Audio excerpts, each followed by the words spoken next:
Hi everyone. Sorry I'm late. I'm usually to try to do the weekly wrap-ups at 1 o'clock.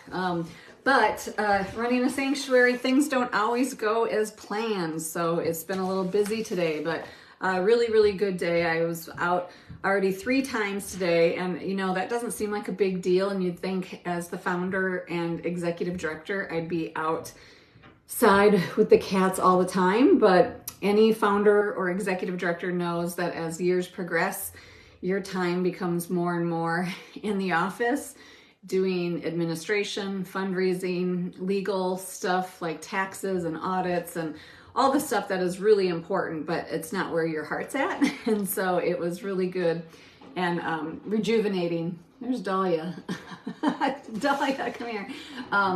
For me to go out and see cats. Dahlia's photobombing. So weekly wrap up. I want to kind of let you guys know again that we are in the midst of the triple match, and the triple match is the biggest way to make your gifts go 3 times as far. And there's only 5 days left of the triple match. It ends on Tuesday next week. So you'll want to tune in on Tuesday because we're going to have a live post day, and you'll get to see some favorite cats and some really special moments that you haven't seen yet. So definitely tune into that. But part of the weekly wrap up, as we know, is we're going to kind of go through what's going on at the sanctuary. And also with Miracle Match, as Judson and Olivia and the interns have been showing you, is that our miracle goal for the final Miracle Match is to help us raise money towards caretaking costs. We do have 10 full-time caretakers. We're one of the only sanctuaries that I'm aware of that has 3 paid full-time shifts that are 24/7. I mean, you know, every sanctuary has around-the-clock coverage in some form of way. It's part of being accredited, where you might have housing on site. And so staff go home at the end of the day at 5, 6, or 7, and then they're kind of just on call if there was an emergency. And that is wonderful. Being as remote as we are, and really doing work-life balance and not having enough housing for all the staff on site, which was a strategic move. Basically because when I lived on site and I was overnight coverage, full-time coverage, you can have a high burnout for sure. You don't ever get away. And so what we decided here at the sanctuary is to do 3 shifts. And so those shifts include food prep. It ensures that the medications are 12 hours apart or as close to be as possible. So the cats get 24 hours of comfort, pain-free, whatever their medicine is. It also has then people overnight on call, checking weather, checking cats. So it is a working shift. All 3, excuse me, all 3 shifts are a working shift. So on top of that, we're not just paying 1 or 2 shifts a day. The sanctuary is paying 3 shifts.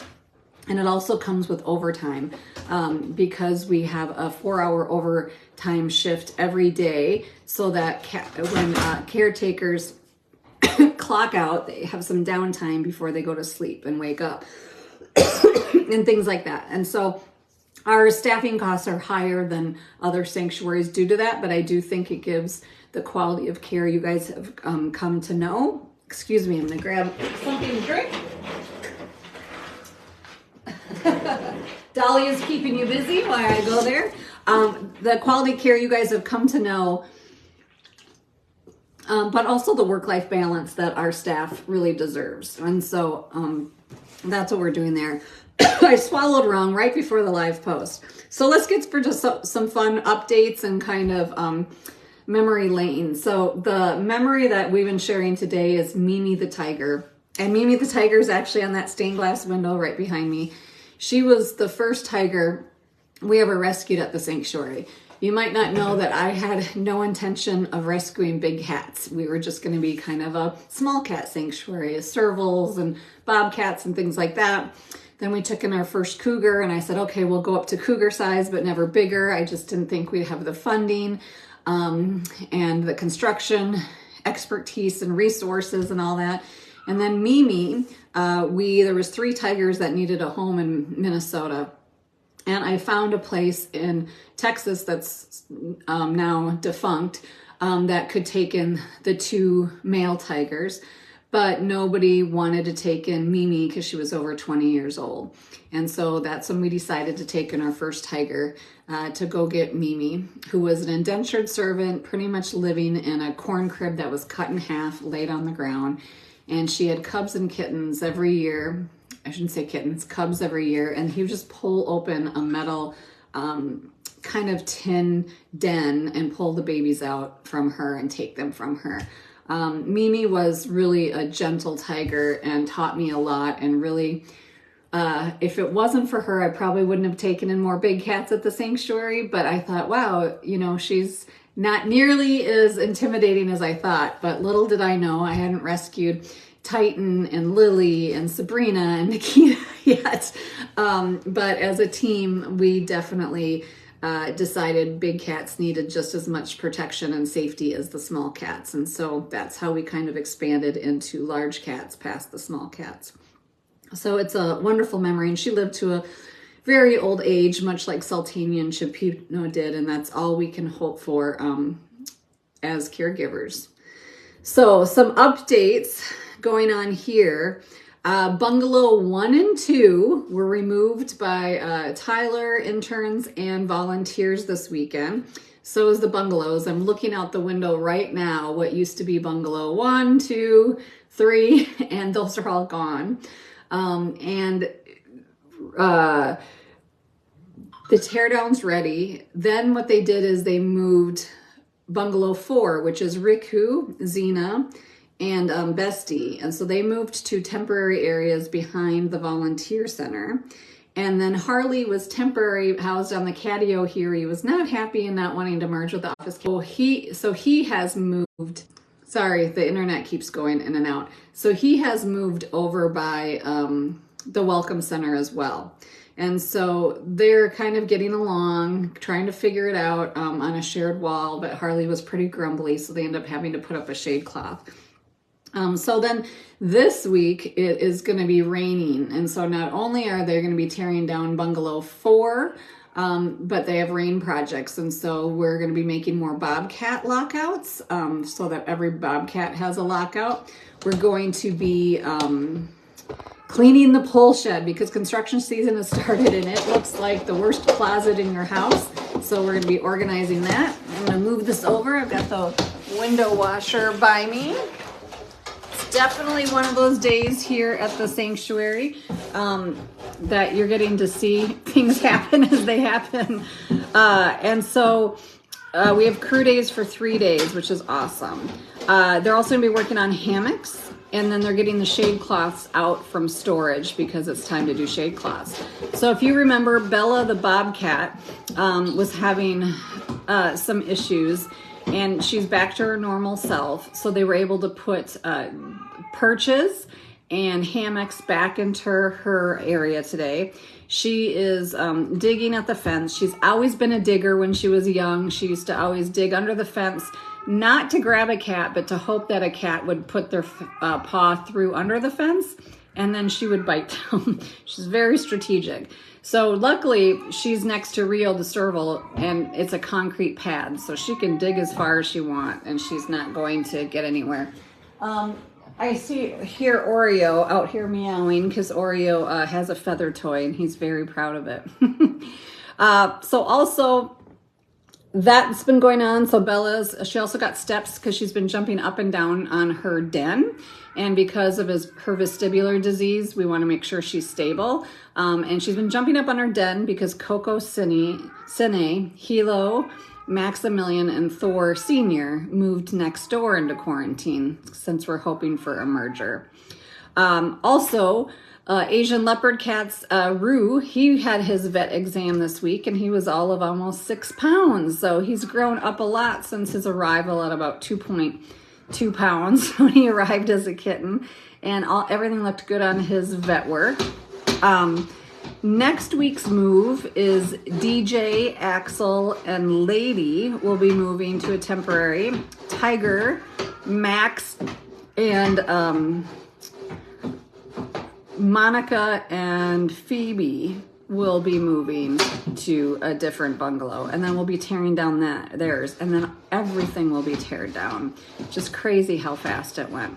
So looking at some of the vet notes and stuff, Tiger Noah's had a more prominent limp, and it looked like Elizabeth got startled and kind of jumped into him. So we're hoping he just tweaked something and it's not the degenerative joint disease. So we're watching him. Morgan, the bobcat, who's also really old, has had some limps. She's getting some, similar to what Baby had, some tendon issues. And so her limp is noticeable, but she's still getting around and doing things, and she's on pain management. As you guys know, Sushi moved temporarily from quarantine to a temporary, and she's been out much more in this temporary than we ever saw her when she had the big indoor room. She's been using her dens appropriately and things like that. And now where she is, she can almost see where we're building her new area. And all the big boulders came from the caves that you guys purchased earlier in the year, and then 2 of Sushi's pools, because she's going to have a double-decker pool, arrived today as well. And then in addition, 1 more tiger pool, above ground tiger pool, is coming for Dimitri and Griffin for when they move. They can each have their own above ground pool. So a lot of deliveries today as well. Leo and Mansa, the lions. So what we've done is, you know, in some of the habitats you've seen, like the hills, the little mounds, to give dynamic space. And how that was done is when we cleared the areas for the habitats, the old wood, which is mostly popple, got buried into the mound. And I think now after years, it's disintegrating. So we had a few sinkholes. And not so much that a cat could get hurt, but it was a pretty big sinkhole in the enclosure, and it happened twice where they had to lock the cats in, give an access panel, go in with a skid steer, fill it, and now there's running water under there. So we're investigating if somehow a water line broke. It doesn't seem to be where our water line is. If there's some kind of natural stream or ledge of rock under there. But it looks like we're gonna have to do some permanent work, whether it be culvert work or more excavating, things like that. So not a project we expected this spring and summer, but something we will definitely be doing. We had the volunteer appreciation lunch, and that was so much fun. We had about 30 attendees out of our 100+ volunteers. And we just got together and shared news, got to talk. There was a silent auction of fun cat items that are at a lesser price than the online auction, as to a show of our appreciation for the work they do. It's amazing how many hours volunteers put in, and not just doing grunt work. I mean, they are doing valuable work that frees up our staff to do different things. We have expertise in volunteers, from carpentry skills to professional fundraising skills, to graphic design, to healing touch, alternative kind of medicine for the animals. It's just amazing the pool of people we have that are stepping in to help. We are just very lucky. They run our outreach booths, both in Duluth and Minneapolis, to spread the word about the sanctuary. We have, garden teams, mowing teams, crew day teams, chores teams, people that come do dishes, the clean team that comes and help us keep the office space clean so that we can do it. Yes, we're capable of it. We're not above it, but then it allows us to go do the critical work we need. So thank you to the volunteers that work so hard for the Wildcat Sanctuary. And it was wonderful to be able to spend some time with some of you, and the ones I didn't get to see, hopefully I will see you throughout the year here at the sanctuary. Aurora and Alana, so tick season has just blown up here at the sanctuary. And for years, we didn't have to use Frontline Plus or anything like that for the cats. We just spread diatomaceous earth and it kept it at bay. But the tick population is increasing and increasing. We don't have like bobcat fever or things like that other sanctuaries do yet in our area. Lyme's disease, we don't see the cat getting very much, but we still have anaplasmosis and other tick-borne diseases. So we are on our wish list on Amazon is more Frontline Plus, because we do Frontline Plus for 2 months, pretty much in the spring, and 2 months in the fall when we have really heavy tick season. And they tend to affect the lions the most. And so Alana and Aurora are getting Frontline today. So if you'd like to contribute to helping us Frontline, because it can be about almost $2,000 a month for doing that for the cats. Our Amazon wish list has that there, and I think Chewy has it available too. Maybe not on our wish list, but you can definitely purchase it and send it to us, and send it to the cats. So that would be huge help. I was walking around today, and the first tour I did was around the small cats to see how they're settling in a lot of the new spaces and temporary spaces. And I got to see Leo and Eddie, who is in the trailer right now, come out in their little catio. And then Lupita was right next door. Speak of the ticks, I just had one drop off my hair onto me. And then Merlin was out. And then when I went and saw, all the Asian leopard cats were out. And I was really surprised because it was morning, but it's beautiful out today. And I was trying to make sure, like, I think I know everybody, but I try and test myself every time I'm over there. Is that Fargo? Is that Minerva? Is that Apollo? Is that Aiden? Is that Sam? And it can get challenging, but they're just adorable and they're still so small. So hopefully we'll be able to do a live post over with them now that they're out and about, because they haven't been out and about except at night for quite some time. And then the servals were pretty much in when I walked around today. But then Puma, who's another Bengal, I got to see. And then I walked around and saw all the big cats were out, kind of checking. I was doing fence inspections and USDA items inspections where things have heaved over the winter, the rust that, has happened over the winter that needs to be addressed. But the caretakers take such great care of this place, so do the interns and facilities, that, there's not a lot on the list, and most of it is just because of Mother Nature. So we have to fix that. Some really cute news that you will hopefully get to see in the near future is Kimba, the Eurasian lynx, is really coming out of her shell. Not for me, dang it, but that's okay. When I go out, she goes in. When I go in, she goes out. But Olivia and Rio said that she was up at the fence for like 20 minutes just purring and purring. So that is huge news. And we always know there's an adjustment with new cats coming, and some take longer than others to settle in. But it is a wonderful sign that she's doing that and starting to feel really comfortable in her new home. So always, again, if you're a sponsor parent, remember you can reach out via email to get your sponsor updates. We appreciate, we have so many sponsors that really help us provide the daily care for all of the residents. And so the next thing I will be doing is, today I've been doing so many thank you cards because of how amazing everybody is for Miracle Match. And I printed this new card that I thought was so cute that has the Lion Pride now, when they were smaller, and when they were babies.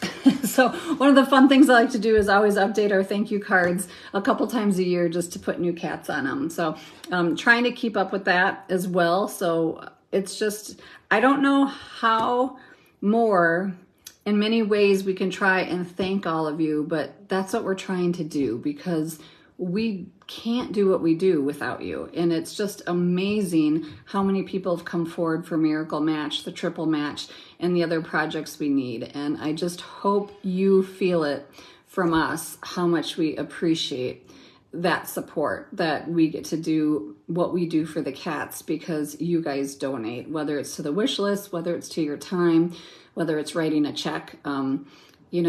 It's just the rewards of being able to save lives and actually help them flourish, and just be able to be wild at heart is an amazing, amazing feeling. And it's all because of you guys. So thank you very much. And I will bring to you more updates next week with our weekly wrap up every Thursday. Have a great rest of your week.